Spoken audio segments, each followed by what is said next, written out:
Hey guys, James here with Northwest HVAC in Spokane, Washington. I'm making this video today from my spot in the classroom to thank you guys and congratulate us all as a team for helping me get to 1,000 subscribers. So I appreciate that.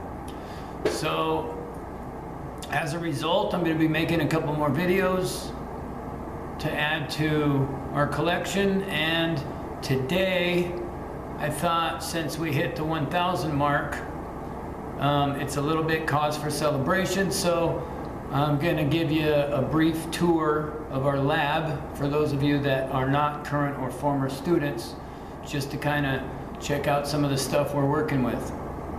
I do want to apologize, it's the end of the school year, so it's a little bit messy, but it'll still be kind of fun to sort of have a little tour of what we're working with over here.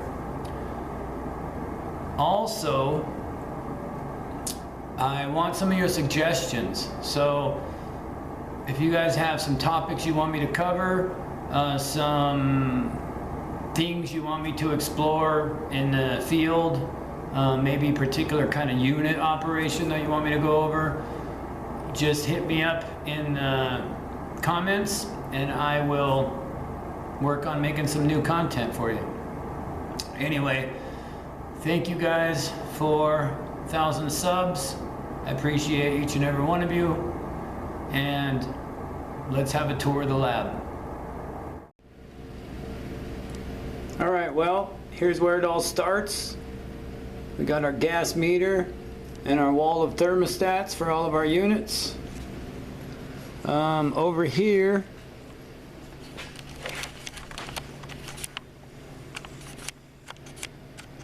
and over here, we have our standard efficiency or 80% category 1 furnaces, and of course they all have ACs with them except a couple on the other side. Over here, as we can see, we got PVC vents now.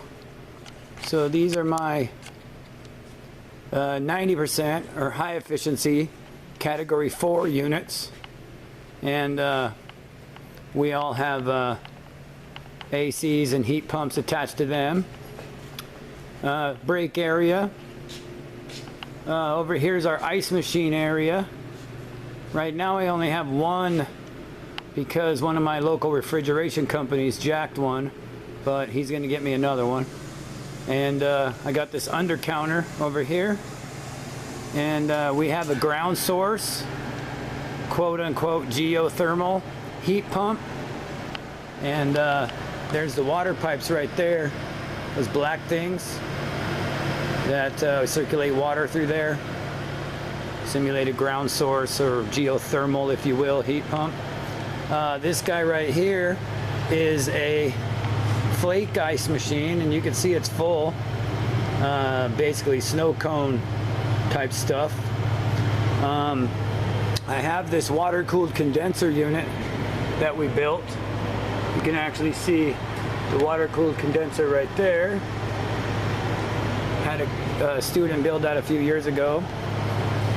This belongs to one of my guys that works for a restaurant, and he's working on that here in lab over the next few days. We have some various projects back here that people are working on. A PTAC unit, ice cream machine, some coolers, and this Snapple thing I think is something that the guys are making for my other instructor who happens to be into motorcycles. Over here we have our wall of electric air handlers. They're all tied to a heat pump. Someone left this panel off, which the boss hates, but you guys get a chance to kind of see inside of it. You can see the A coil down there underneath.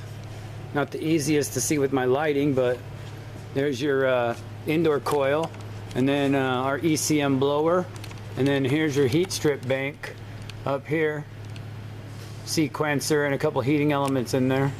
So lucky for you guys, some bozos left the cover off, we can look inside. So here's my wall of electric air handlers, various different brands. And then we have a old school actual electric furnace where you'd have to put the A coil on top like normal people.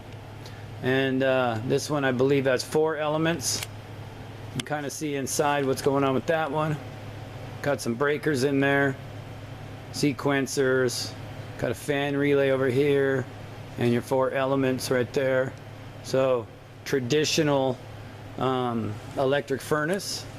Then I passed by it a second ago, but if we come back here, this is actually a project that some guys did several years ago. I call it the Rolly because it's on wheels, but this was some students decided they wanted to take an air conditioner and make it a heat pump, and so they added a board and a reversing valve and an extra metering device, and you can actually see that TXV down there with the check valve loop going around it. And they did the same thing on the inside, and it's been working pretty great. I think this thing was built 8-10 years ago, and it's R22, but it still works really well. Okay, moving on. We have kind of some hodgepodge stuff over here. I have some more gas 90%ers. This right here on this cart is a mock-up. It's basically a walk-in cooler on a piece of wood, and so you got your indoor part of it right there, and then we have our condenser sled here, and then we just piped it together. This is actually a pump down system. I use it for pump down training, and it's basically just a walk-in cooler with mocked up on a piece of wood. Some more 90%ers, and then we have this 80% Armstrong. The reason I have it here is because it has a Honeywell dumb valve on it, or I guess Honeywell calls it a smart valve. Not a big fan though. And we also have accessories here. We got some electronic air cleaners. We have a UV bulb here, and I know it's super cool clear return air duct that one of my suppliers gave me. They were getting rid of it, so they let me have it. Right here we have a natural draft furnace. So we use this for training for gas codes classes and whatnot. And then I have a downflow. There's another downflow over there in that first row that I didn't really talk about it too much, but here's a high-end modulating communicating Linux downflow. And then this project was actually built this year by some of my guys. This is another heat pump.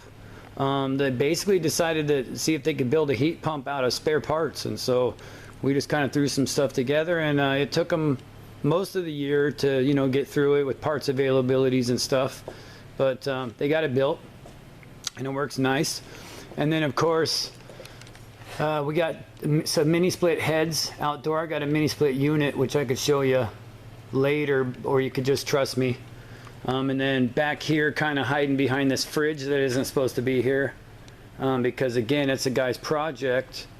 We have kind of our spare furnaces and ACs and stuff that we keep back here, and a couple of pipe threading machines, a couple of different styles, and this one oil furnace that I keep around just for training on oil a little bit. I have another little trainer thing that's just a burner on a piece of wood, but it's kind of nice to have the whole thing here as well.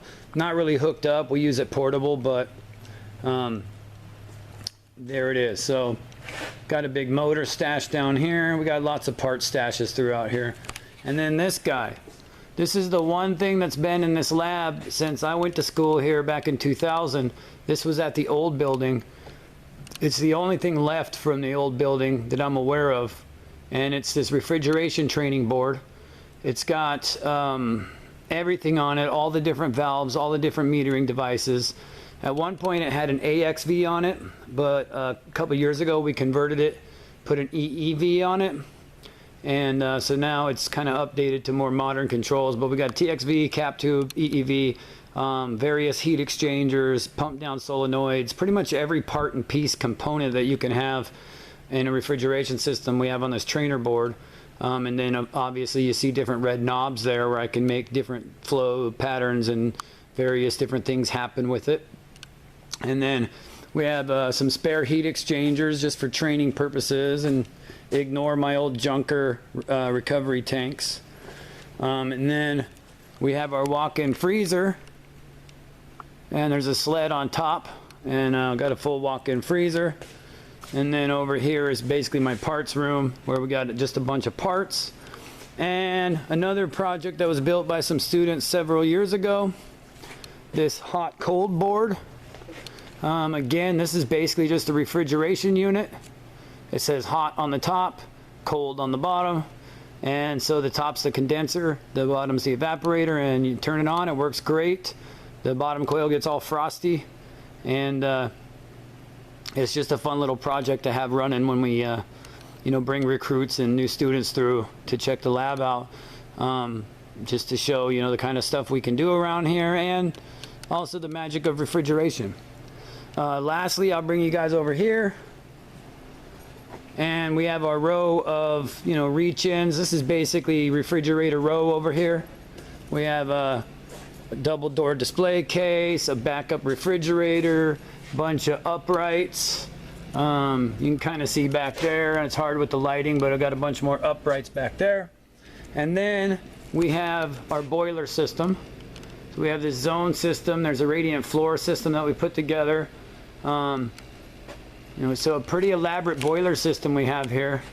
There's our tank boiler, and then it's common piped in a parallel or lead lag sort of system with this tankless boiler.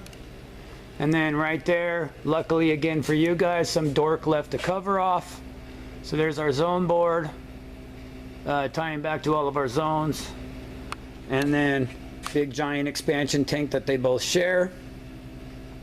And then this was kind of a monstrosity of mine that I kind of put together.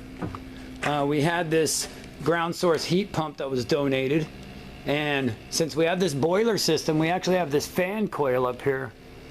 You guys can see that fan coil up there, and it does hot and cold. And we had the boiler pipe to it. So I thought we should try to get a chiller, and for budgetary and other reasons, it's pretty difficult to get a hold of a small chiller for a residential sort of scale. So what I did was I took this ground source heat pump, and I basically put it permanently in heat mode.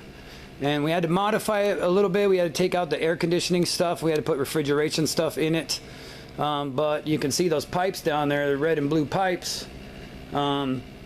This in effect is a chiller that I built from a ground source heat pump. So it just runs in heat pump mode, cools the water down, and then runs chilled water up to the fan coil. It's not the greatest. It probably only gets down to about 50-degree water, but it still is a decent way of sort of demonstrating to students that how a chiller is supposed to work by cooling water and then running it up here to that fan coil and blowing it across that fan coil. And then we reject our heat over here out of this DX coil off the side. And so it's kind of a little monstrosity that I put together, little homemade chiller, I guess. So that brings us back to the beginning where we started with the old gas meter and the wall of thermostats.